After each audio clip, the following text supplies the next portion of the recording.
அன்பிற்கினியவர்களே, இனிய காலை வணக்கம். ஒரு கண்ணு தெரியாதவர் கோயிலுக்கு போகிறாருங்களாம்.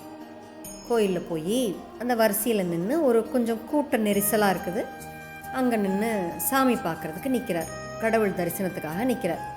அப்போ ஒருத்தவங்க வந்து கேட்குறாங்க, ஏப்பா உனக்கு தான் கண்ணு தெரியாதே, நீ ஏன்பா இப்படி கூட்டத்துக்குள்ளே வந்து கஷ்டப்படுற அப்படின்னு கேட்டாராம். அப்போது அவர் சொன்னாராம், எனக்கு தாங்க கண்ணு தெரியாது, என்னால் தான் கடவுளை பார்க்க முடியாது, ஆனால் கடவுளால் என்னையை பார்க்க முடியலைங்க அப்படின்னு சொன்னாராம். இதுதாங்க பாசிட்டிவ் அப்ரோச், அதாவது நேர்மறையான அணுகுமுறை அப்படின்னு சொல்கிறதுங்க, இல்லைங்களா? அதாவது எது ஒன்று நடக்கிறதுக்கு முன்னாடியே செய்கிறதுக்கு முன்னாடியே நடக்காது, முடியாது, வேண்டாம், இல்லை அப்படின்லாம் யோசிக்கிறத விட கண்டிப்பாக நடக்கும், செய்யலாம், முடியும் அப்படின்னு பாசிட்டிவாக யோசிப்போங்க. சரிங்களா? கண்டிப்பாக நமக்கு நல்லதே நடக்குங்க. நாளை சந்திப்போம் தோழமைகளே. மகிழ்வுடன் விஸ்டம் மெட்ரிக் மேல்நிலைப்பள்ளி செய்யாற்றை வென்றார்.